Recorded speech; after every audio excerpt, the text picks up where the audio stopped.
gaming time. Excellent. Game on. Game on. It's gaming time. Excellent.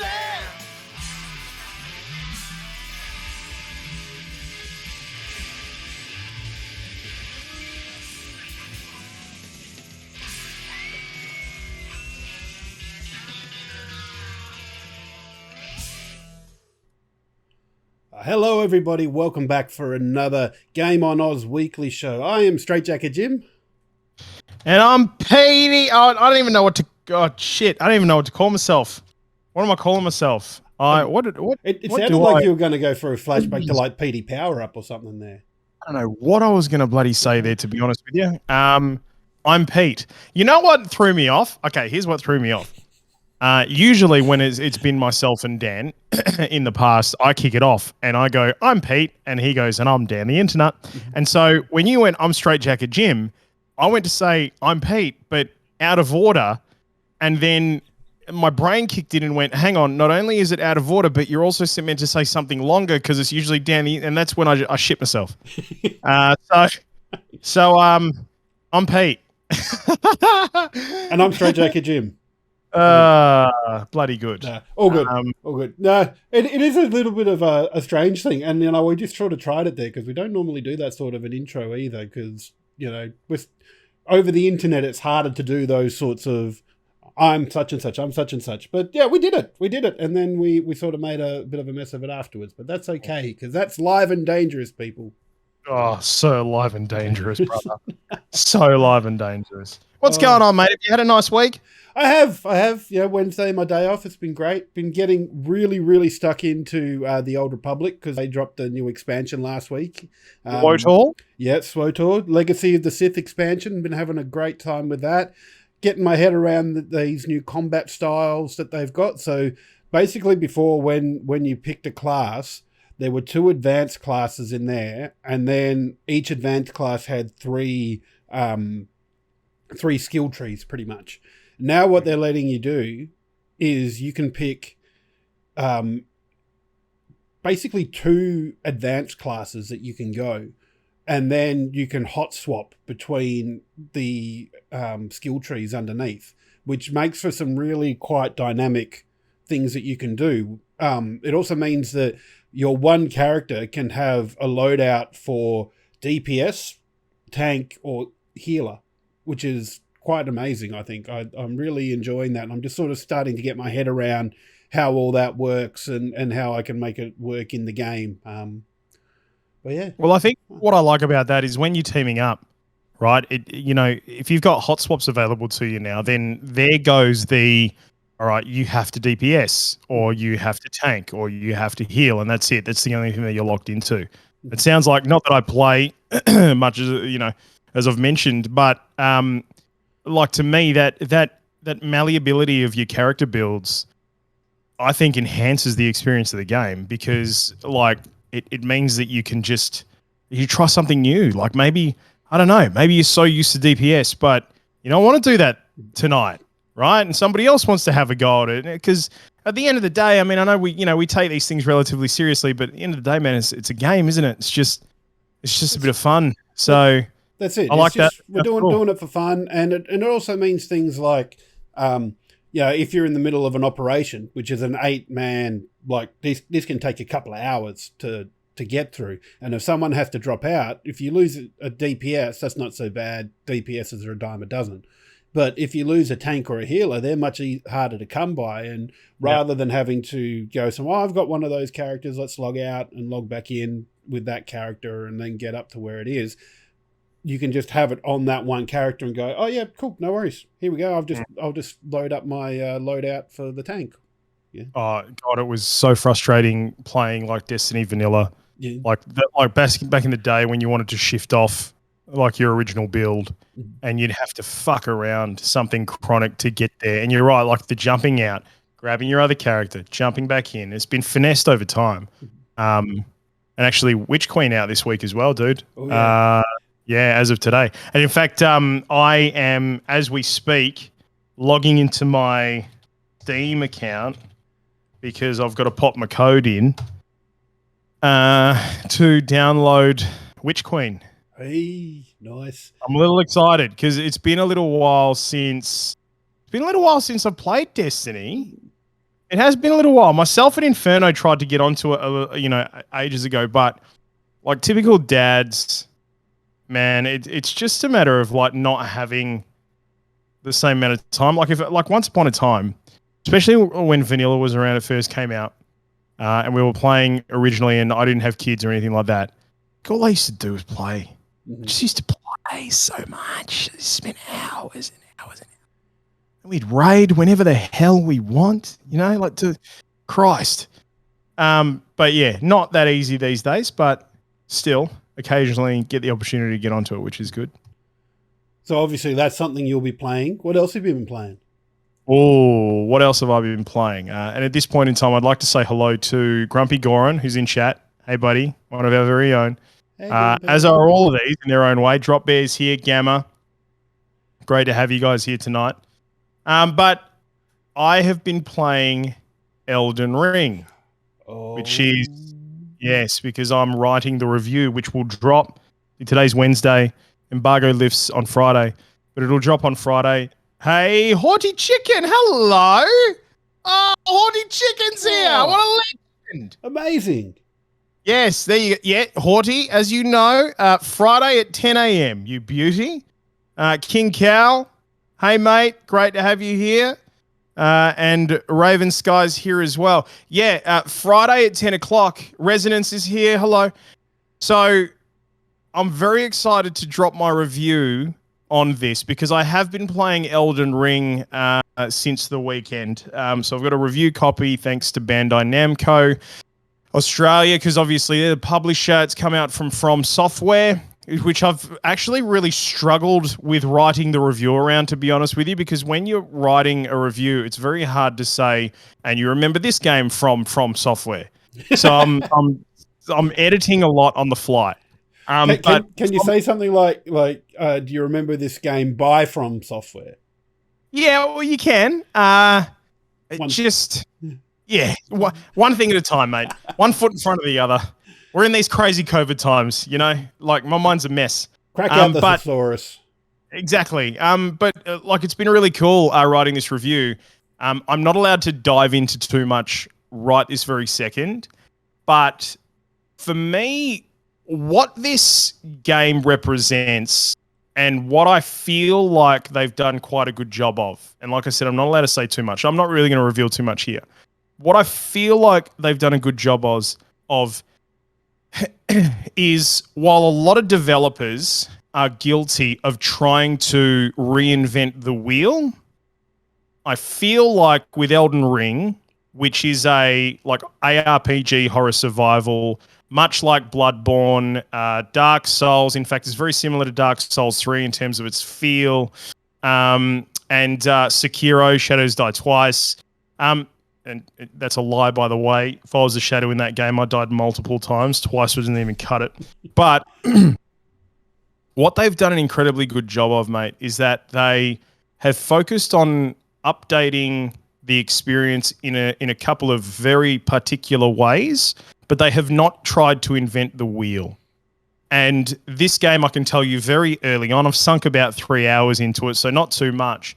And it's no secret that it's an open world game, whereas, your Bloodborns and some of the others are actually quite linear. And the reason why they've gone open world is because they wanted to give people who have never experienced Dark Souls, Bloodborne, and so on and so forth, these survival horror games, an opportunity to, I don't know, get into this game a little bit easier. I think they've done a really good job of it. There's a lot that are guilty of fucking this stuff up royally because they try to reinvent the wheel too much. I think these guys have struck a really beautiful balance between we've updated and optimized the experience just enough to make it feel fresh, but at the same time, we know we're onto a good thing here and we know the fans love it, so this is how we're going to keep the fans happy as well. And From Software, they're no slouches with their games. Like you say, they've done the Souls series, they've done Sekiro, they've done so many good games. So I'm really interested to see that. And as we go in chat, Slatos, thank you so much for that tier 1 sub. 8 months. 8 months. 8 months. That's some 8 months, bloody play legends. DOS. Mhm. Your legend, Rogue Kitty Cat is in here.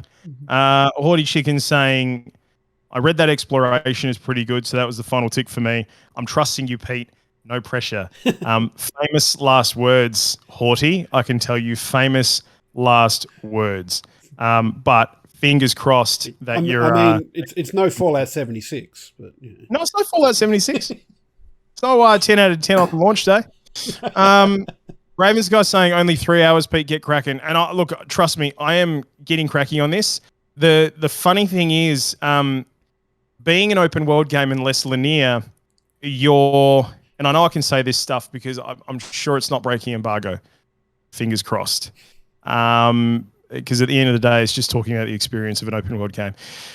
You get so heavily invested into exploration that I reckon of those 3 or 4 hours that I've played, maybe 15, 20 minutes, half an hour at the most, I reckon has been dedicated to actually playing the story.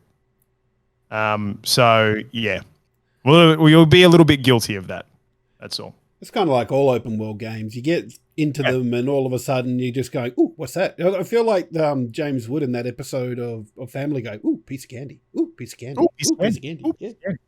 But that's the reality of it, right? That's the beauty of the open world game. I think that's what new players to the genre will actually get a real kick out of. That exploration, you're not coming up against enemy after enemy after wave after wave after wave after hard after hard after hard. And I can tell you, as a huge fan of Bloodborne and Dark Souls and Sekiro, having sunk ridiculous amounts of hours into those games, when you do come up against the big baddies, they are big and they are bad, and they are hard and they are tough. So, which I love because I love the challenge. I genuinely love the challenge. I love the over and over again having to learn and track their movements and try and get an understanding for how these big baddies, these bosses fight. So yeah, the 3 things that when my review is out will come down to will be how they've managed to integrate an open world into such a linear genre of games that they've originally built. That's one. The other thing will be how they've integrated multiplayer, because they've done a bit of a revamp of that as well.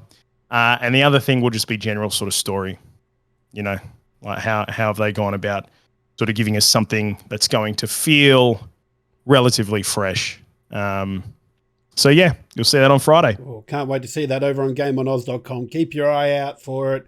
It's got some amazing games. You should also go over there and check out whatever's coming up. I know I just wrote a story there about the new SWTOR expansion as well. You can see some of my thoughts there. And like all our writers from Zulu, Blue, Inferno, all those lovely, lovely people, and Grumpy Goron as well, of course. Can't forget about him. It's going to be amazing. Just pop on over there, and there's some big games coming out that you'll see later on there. Andrew, and if you want to check out the PSVR 2 design, because it's been officially unveiled, our tech guru Zulu has got the full right up there too at GameOnOz.com. Looking pretty good. Might be time to get into a bit of VR. I don't know. We'll see. Hi, Oxleisha. Lovely to have you along. So you said you're a bit of a fan of the harder games. Have you played Metroid Dread? Yeah, man. Yeah? Have you seen this getting an update? One-shot kills. Bull dust. No, it's coming out. Yeah, there's getting a free update, one-shot kills. As in enemies one-shot you? Yeah. Yeah, I think I just don't know if I'd have the patience at the moment. Because as it is, even though I'm loving Elden Ring, like I'm getting my ass handed to me. I'm getting the you died across the screen quite often. And any more than 2 or 3 times, I'm putting the controller down for a moment and going and take a breather. It's giving me PTSD of Bennett Foddy. Getting over it with Bennett Foddy. Remember those days? Those years ago. Oh my God. That game. Jeez.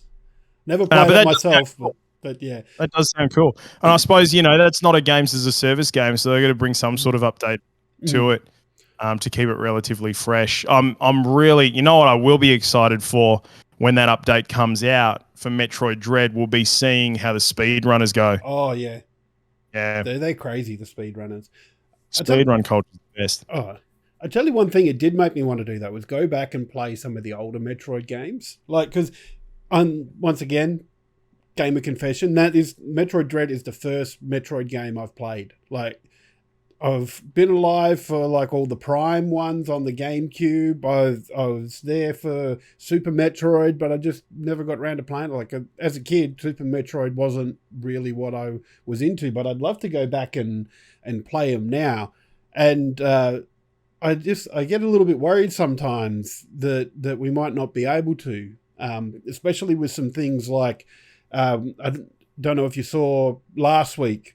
We were talking about, and I can't remember if you were here for it or if you'd left when Stormy and I were talking about it, but Nintendo have announced that they're shutting down the Wii U/3DS online shop. Yeah, God, sad. It really is, especially considering like the 3DS and the Wii U went well together because of the second screen.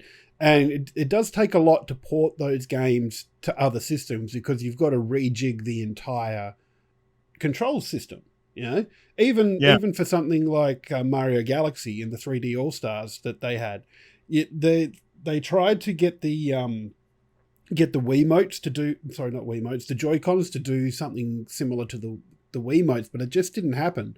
It just didn't play well to me. In fact, most of the 3D All Stars didn't really play all that well to me. Just, I don't know. It sort of seemed like it wasn't quite there and could have done with a little bit more polish. But interestingly, on the Q&A for the shutting down of the shop there, very, very briefly, and you can still read this on the Wayback Machine if you want it, but this was on the official Nintendo of America page with the FAQ about the game. There was a question there that was put in there. This is a quote from the website. So, once it is no longer possible to purchase software in Nintendo eShop on Wii U and the Nintendo 3DS family of systems, many classic games for past platforms will cease to be available for purchase anywhere. Will you make classic games available to own some other way?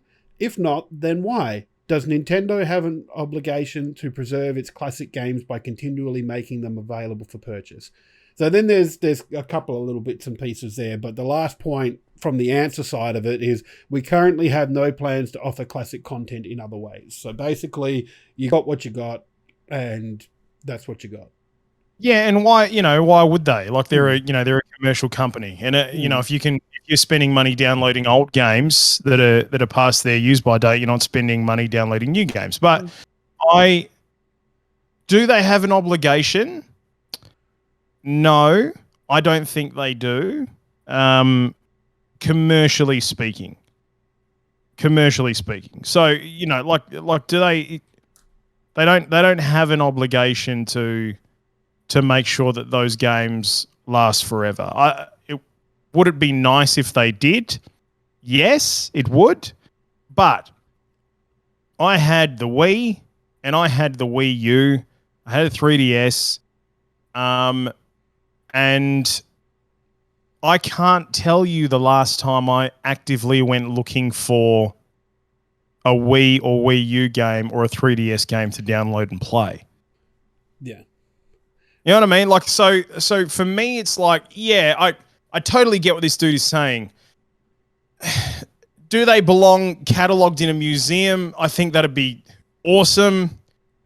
There's that part of me that, is a bit of a dreamer and is a Nintendo super fan that, excuse me, would 100% love for these things to be able to last forever.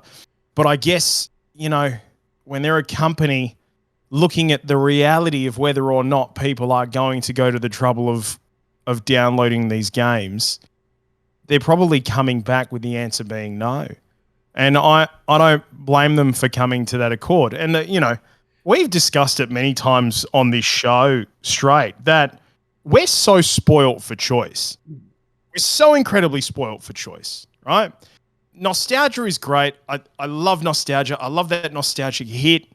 But, I mean, the reality is, I pulled out the N64 to play GoldenEye 007, a couple of years ago because I was like, fuck, GoldenEye. I haven't played it in so long. I remember being so good and blah, blah, blah. 2022, well, when it was then, it was like 2019. But 2019, Pete did not have a good time with GoldenEye 007. You know what I mean? And I think there are some games that's true for, and I think GoldenEye is one of them, especially when you can't tell the difference between a proximity mine and just a speck on the wall. But it was probably 2019 for me as well, probably 2020. I took out Legend of Zelda Ocarina of Time. Yep. That is still a great game. And so there are still games there. And more to the point, the way Nintendo have done their online stores, so since they've had one from the Wii, each console has had a different online store. So you haven't so the purchases that you made on the Wii didn't necessarily transfer over to the Wii U. And in fact, if you had purchased any games through the Wii Virtual Console and wanted to get them again on the Wii U, you had to pay a transfer fee. And I kind of look at it and go, video game preservation is a thing. There are plenty of organizations out there that are doing it. Even the Library of Congress in the US has started to do that with video game preservation. But then you start looking at digital-only titles because now on the Switch, okay, imagine the successor to the Switch comes out. Nintendo have pushed really, really hard to get lots of indie devs onto the Switch eShop, which is great. I love seeing all the indie devs there. But if they follow their form and the Switch Online shop is just the Switch Online shop, whatever comes out next, those games will be locked to the Switch Online shop. And if they don't come over to the new shop, then they're going to disappear when Nintendo shuts off the Switch shop. And then you get the other side of the coin where you've got a company like Xbox where their games still work on their Series X. Like, I remember when the Series X came out and there was that footage of someone who system linked an OG Xbox, an Xbox 360, an Xbox One, and an Xbox Series X, and was playing multiplayer Crimson Sky across all of them. Like, that sort of technology is just an amazing thing. And I'm glad that Microsoft are looking at that and seeing what they can do to... I'm going to go out on a limb here and say game preservation is not their primary goal there, but because I think their philosophy is just games anywhere and any time sort of thing. But that philosophy also lends itself to the games preservation, and especially considering Nintendo's harsh stance on emulation. So this, a game, it's not available anywhere anymore. You cannot get it. It's not one of the few that Nintendo have put on their online that you can play for free with your online subscription. But they still won't let you play it to emulate it. Like the Melee tournament that they tried to take online a few years ago, where Nintendo sent them a cease and desist letter because the way they could play it online was through use of an emulator. Yeah, it's tricky because these are still the Nintendo. Well, I'm saying Nintendo a lot, but it's those characters, those games are still owned by somebody. But if they're not being used, they're not being sold, there's no plans for them to be redone. Like, I would really like to see a way to preserve them and let people play them. You've got the old freeware and shareware that you used to have back in the DOS days, but yeah, I'd really like to see something like that come back. Well, I suppose I wonder what the solution there is. Maybe the solution isn't Nintendo does that. Maybe the solution is somebody else, like a private organization comes in and takes care of that instead. And I'm not talking like a cataloging organization or something, but somebody who can actually go, you know what? Hey, Nintendo, can you license us every single title you've ever had and allow us to put it on this platform digitally that people can access via the cloud, and they pay $5 a month. Maybe they attach it to their Nintendo profile or something. I don't know. But just quickly, while I'm thinking about it, because we've been talking about sort of cross-generational purchases and so on and so forth. If you're watching this right now and you're yet to buy Horizon Forbidden West, buy it on the PS4. Don't buy it on the PS5. You'll pay more money to get it on the PS5, when if you buy it on the PS4, you get it for cheaper and you can port up to the PS5 version for free. Okay, so that's just it's a little sneaky thing. Yeah, it's a little thing that I read the other day. So yes, if you're interested in the game, you want to save yourself a few bucks. I don't know it's a lot. I think it might be something like, I don't know, maybe $10 a difference or something like that. Which is fuck. I mean, $10 is $10, man. $10 is $10, mate. Better in my pocket than theirs. Yeah. So yeah, buy the PS4 version, get the free port to upgrade to PS5. Yeah, man, I don't know what the answer is. And like I said, it would be nice to have something, some way to access this stuff. But I can tell you my 2022 gaming brain isn't thinking about it. As it is, I've got Nintendo Switch Online, and sitting there right now, Super Mario Kart 64, Star Fox, Yoshi's Story, Zelda, Win Back Mario Tennis, Dr. Mario 64, and I think, God, what's that? Sin and Punishment, which I never played anyway. But man, Paper Mario is on there, and I get excited seeing those titles, but excited me is not the same me when I'm actually playing the games. You know what I mean? Like you get a cool little nostalgic hit. I can honestly say the only couple, I'd say maybe three which buck the trend would be Super Mario 64, Ocarina of Time, and Mario Kart 64. Paper Mario's up there as well. Like, they're all great games, but in terms of like, okay, I could play this all the way through again, or just, just a happy fun time, Mario Kart 64. But Ocarina of Time, I played it on the 64 half a dozen times. I played it on the 3DS when it came out. I've been playing a little bit of it on the Nintendo Switch Online store. So, yeah. I really just think the reality is like our dreamy gamer brains are very different to our reality gamer brains, That is also true. And like you said, there are just so many games to play. They're crazy. And you don't even have to spend money on some of them. Like I saw I was going to say No Man's Sky, but Star Citizen.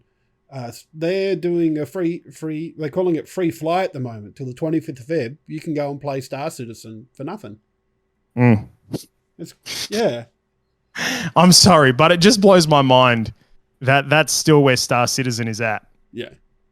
Like, how long has that game been in develop for? I don't know. Like, even like you on their website, you go and have a look at it, and like it says try Star Citizen for free from February 17th through 25th. This code gives you access to Star Citizen Alpha 3.16.1. Not even beta, alpha. Yeah. That's crazy to me.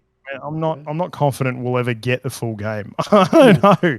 But then again, it's like Flexy's been playing Escape from Tarkov for how long? And that's still in early access on Steam. But it is interesting seeing these games. Like, there are so many either games with free-to-play options or just games that you could play and never spend a cent on. Like, oh yeah, like, sure. From just the MMOs that you got. Like, I got into FF14 last year just on the free trial, which I was loving playing that. SWTOR has its own free-to-play option up to level 65. SWTOR, yeah. Yeah, and I think even WoW has something. It does. And Lost Ark that's just come out free to play as well. And that's before you even get into things like Valorant and Apex and League of Legends, and all those sorts of games that are free to play. World of Tanks, free to play. Yeah, Horty would know like a fair bit about how WoW is working because see a lot of her updates around WoW. Wow, indeed. Our sound is muffled. Oh shit! Which one are we talking about? Me. Is saying our sound is muffled. I hope it's not me. Sorry. Might be. Maybe it's me. I don't know. Whose sound? My sound. My sound is muffled. Might be. Been sounding right to me. I don't know. Yeah. But yeah, and I just sorry, a little bit. Hang on. Drop bear. Yes. There is still no air conditioning in the sweat box. Just so you know, man, I'm wringing my arms out. I'm looking at the chrome Mandalorian you got behind you. I reckon you could put an egg on him and cook it. Mate, he's sweating. Yeah, he's sweating. Hey, you buddy. Yep. Oh, God. But yeah, there's just so much choice in just free to play. You could play so many games and never spend a cent. And we're not just talking about the pew shooty games. Like you can play games with substance to their story. Yeah. And it does make me wonder a bit though, because with free to play games, you download them, you'll play them for a bit, and then you might never touch them again. And I kind of look at SWTOR for that, because when that game launched, I think your audio's dropped off altogether now, Pete. Has it? Oh, no, there we go. There he is. I just didn't hear you say SWTOR. Sorry, everybody. You know what's happening? I think I know what's happening. Because I've got Steam downloading Witch Queen.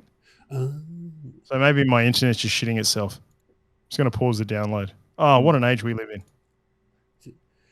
But yeah. Vague Blue Dragon saying WoW is free up to a certain level till you need the sub. There you go. Yeah, and SWTOR's the same. But the thing for me is like SWTOR started off, you had to be subscribed to be able to play it.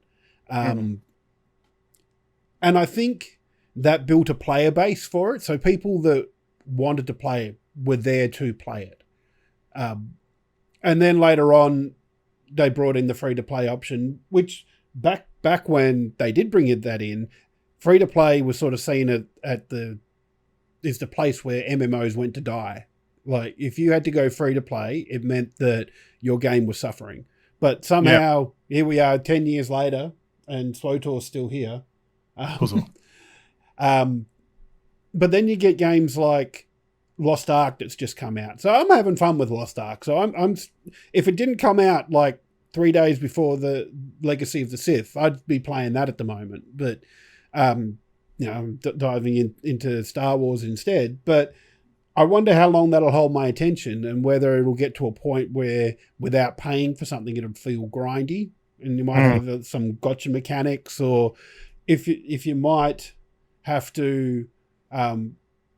Or I might get bored of it and move on to something else. Like I haven't touched Final Fantasy XIV since I finished the vanilla campaign, which I would like to get into more, but I just haven't had the time, and I felt like that was a stopping point to do it.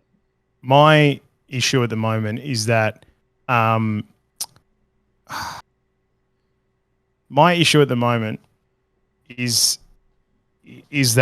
it comes to like MMOs, MMORPGs, you need a lot more time than I have to be able to sink into them, like to get momentum. You know what I mean? And not get left behind. That's what killed me with Destiny for a while there, because I just got left behind. And then it got to a stage where like so many updates and stuff came out that I was talking to mates and they're talking about it, but I'm not playing it, so I feel left out about it, and I got left behind. And we're so spoilt for choice at the moment. We're so spoilt for choice that it's almost dangerous in a way to a lot of these games. I mean, you look at God, look at the couple of weeks that we're passing through at this particular time. You've got Elden Ring coming out. You got Horizon Forbidden West. You've got Destiny's new expansion pack, The Witch Queen. On top of that, you said, you've got SWTOR's new DLC. SWTOR. And there you go. GW2 next week. Thanks, Horty. And it's a golden age. It is. There is. You can't not say that it's a gold. It's not a. You can't say that it's not a golden age, because it is. We're getting everything as a consumer and as a gamer that we could possibly want to keep us busy. But except the time. We don't get the time, damn it. There is so much to play that I actually don't have an opportunity to sink myself enough into something before, that classic meme, the dude, he's walking with his missus, they're like this, and she's like that, and she's there, and then he's like, ooh, at the other chick, right? That particular meme is the games industry in general at the moment. And that dude is me, right? I'm happily walking along with bloody Elden Ring and then Horizon Forbidden West. Oh, shit. And then I'll just be like, okay, see you, Elden Ring. It's been fun. And then I'll be happily walking along with Horizon Forbidden West and then Destiny 2, The Witch Queen. Oh, hello, boo. And this is the issue that we face at the moment. We're so spoilt for choice. God, I agree with you, Pete. Too much dilution of gaming means nothing is really taking my attention. And that's a huge issue for mine. I think that's a really big issue, but there's nothing that you can do about it. I mean, and it's such a personal issue too, because I know that there are people who are yet to have families and full-time jobs and, they've got disposable income. They're the ones who, or maybe they're past that and the families have moved out and, they've got time to get back into it again. And, those are the ones where they can spend their 6 to 8 hours a day gaming like I bloody used to when I was at home as a kid. And I'd get home from high school and I'd drop my bag at the door, give mum a kiss, and run into my bedroom and shut the door and wouldn't come out till dinner time, because bloody Super Mario 64 was begging for me to be, to play it for hours. So, yeah, the other issue that I'm facing at the moment, Chimbo. Oh, God. The other issue I'm facing at the moment is that I can't have anything beyond a PG rating on my TV. Oh, the joys of children. Oh, man. And they're always there and they're always around and I love them. I love them to bits and God, life would be shithouse without them. But Christ, they're always just there. And even for them to be in the house, like I say to my wife, like, okay, the kids are in the playroom. They're doing their own thing. They're watching Nastier or whatever the shit that they watch these days. They're doing their own thing. Sorry, Nastier. Yeah. Oh, God. That doesn't sound like a children's show. Some Slovakian bloody child YouTuber. She's got to be like 4 or 5 years old, but she is worth a mint. Like her views are the stuff dreams are made of. We can only ever dream of being able to hit that sort of audience, mate. And she's knocking these videos out on the daily, and my kids are invested. Maybe that's what we need to do. Can we do like a 2-person show with your 2 eldest? See what they do? Sure. Yeah. We'll give it a shot. Yeah. It's crazy. It's Vlad and Nikki. Vlad and Nikki are another, power couple of brothers that are there making videos and making heaps. There's that Ryan kid who hit mainstream news a little while ago because he's earning an absolute mozza. These are the things that my kids are watching on the tubes. While I'm just trying to get half an hour of decent gaming in straight. Anyway. Kidnap some kids and make a YouTube series with them. Sure. Raven, Sky, go for it. Let me know how you go. Sweet dollars. That's it. Make it rain, people. Make it rain. Cool. Well, yeah, no, it is. And I don't have kids myself. I don't have a missus. So I get most of my time is to myself. And in fact, I only work 4 days a week. You know, when hockey season comes around, I play hockey on Saturdays and, you know, get on the piss with the boys.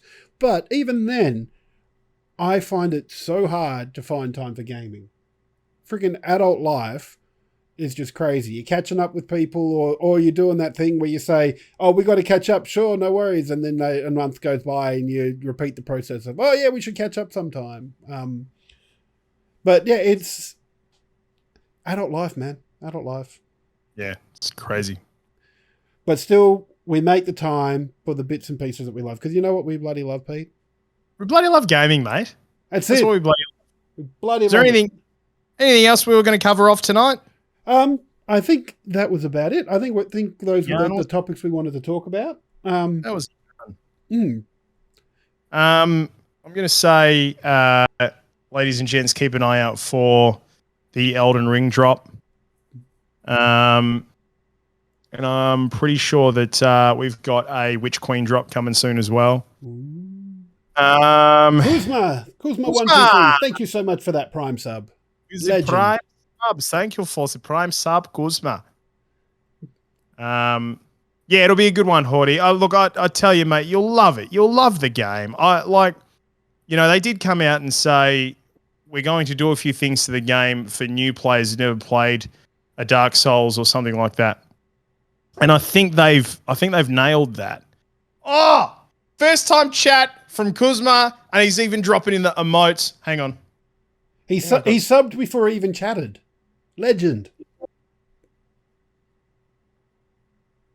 Did that work? No, I didn't hear anything. You didn't hear anything? No. Did chat hear anything? Oh, I got a little bit of like a tinkly thingy. Tinkle? Yeah. There's a cricket. Nothing. Oh. What the shit? Well, it's not bloody happening for me tonight, Jimbo. Whatever. That's all right. So there we go. Straight Jim, the community games night was great. That's right. We held a community games night the other night. That's it, through our Discord. It was so much fun. Bit of Halo between some fellow legends there. It was just chill, man. Yeah, we had some wins, we had some losses, had some laughs, just a bit of fun. That's what gaming's all about, mate. That is exactly it. People getting together and having a good time. Mm-hmm. Cool. My friend, it's been real. It's been good fun. It's been great having a chat with you again, Pete. But great getting some insight onto some game preservation stuff, and also about, is there too many games? And I'm going to say maybe, but you can never have too many games. Oh, we sound like wankers, don't we? Like we do. We sound like absolute wankers. Oh, we've got too many games. We're just jealous that we can't play them all anymore. Right. God, you poor things. Too many games to play. Oh, boo freaking who? Sure, I get it. First world problems, but it is, yes, Horty, it's a lovely problem to have. But it is a problem nonetheless. It is. It's like the gamer's equivalent of Powerball problems. They have those ads for the Powerball. $120 million Thursday night. You guys, I gotta get my ticket. Ooh. Get your ticket. But yeah, man, like Powerball problems. That's a Powerball problem. And yet we don't have to spend a shit ton to have that problem. So life's pretty good. That's it. But thanks everybody for watching. Very much enjoyed having you all here, seeing everybody in chat. Awesome to see. And remember, don't forget to save. Do not forget to save y'all legends.